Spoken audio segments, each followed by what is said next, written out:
wash your hands. Scrub them while you're sitting there sound. Wash. Rub your hands and fingers in the places and be clean. Using soap and water makes your hands so clean. Wash your hands. Rinse, chop your elbows down. 5, 4, 3, 2, 1, now dry. Wash your hands for 20 seconds, just like Elmo.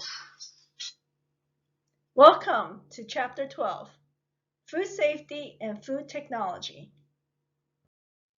Food Safety by Professor Tammy. Learning Objectives. Outline technological advances aimed at reducing microbial food contamination. Which foods are most likely to cause illnesses? Foods high in moisture and nutrients, chopped or ground foods because bacteria can go there more easily. Protein foods, basic meat safety rules. There's BSE, which is like a version of mad cow disease. It's a neurological disorder of cattle. Ground meats and stuffed poultry. Just think of more surface area when it comes to food. Safe hamburgers cook well done. Internal temperature is 160 degrees Fahrenheit and has juices that run clear. Place it on a clean plate when it's done. If you want to know more about food safety, here's more information. There's food safety for power outages, best practices for reopening retail food establishment during the COVID-19 pandemic, New York City restaurant reopening guide, New York City food establishment inspections, and New York City health code regulations. How long can food establishment keep food from hot or cold holding? So what it means, like sometime when you go in Chinatown, you see these hanging ducks. You're like, wasn't that there for a while? So there are some rules that the health department help regulate based on the ingredients that were used for these food products. And this was about 10, 12 years ago. So this website can give you more information. It's very interesting. And it's not just Chinese restaurants, a lot of ethnic cuisines too. So here, food must be labeled whether it's hot or cold. They must be thrown away. Hot food not served after 4 hours has to be thrown away. Cold food not served after 6 hours or after 4 hours if its temperature is 70 degrees Fahrenheit or higher. So there's many rules and regulations. And labels must be handwritten, must be clear. The health department suggests that food service establishment provide pre-printed labels like the samples that is also seen in the fact sheet. So it's really interesting that it depends how preserved the food is. So remember we mentioned about 2 hours, but some of these foods, if they're preserved or cooked in a different way, they can last longer in a safe way for customers to consume. Which foods are most likely to cause illness? Eggs, seafood, and raw milk products. Eggs you need to wash and sanitize sometimes. Some pasteurized in a shell.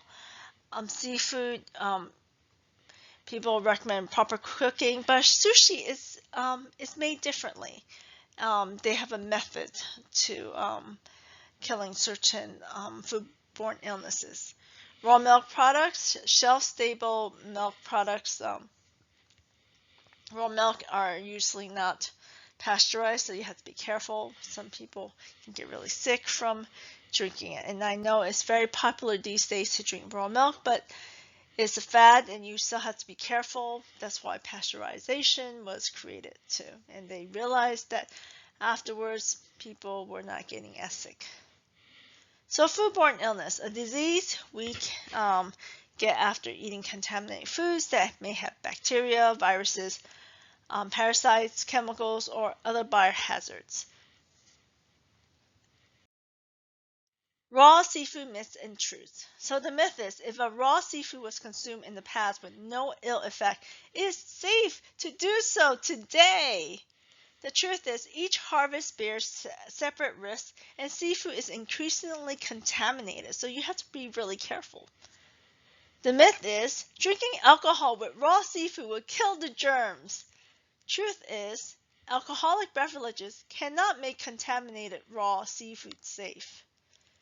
The myth is putting hot sauce on raw oysters and other raw seafood will kill the germs. The truth is, hot sauce has no effect on microbes in seafood. Raw produce, foods that grow close to the ground, importance of washing produce. Certain bacteria strains produce sticky biofilm. You also have to be careful of unpasteurized juices.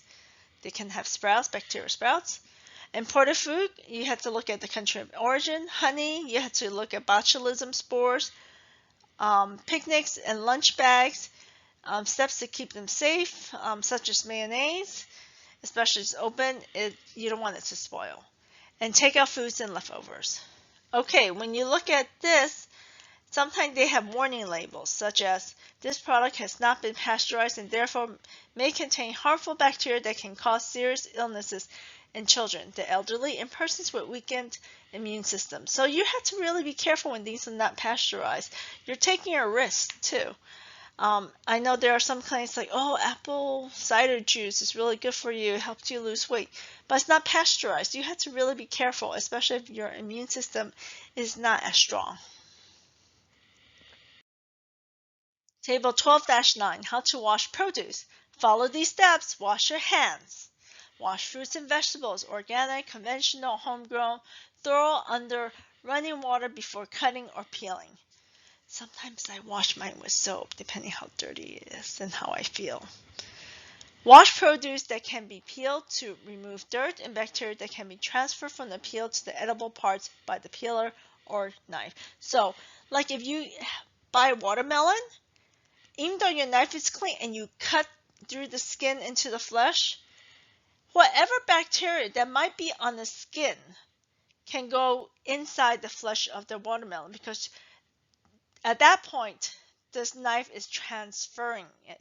You're like, but the watermelon looks clean. Well, think about it. When you're touching the watermelon, who is touching that watermelon before you? Did that person go to the bathroom and wash their hands or touch other parts of themselves or somewhere else? You cannot depend on it. You must wash the watermelon.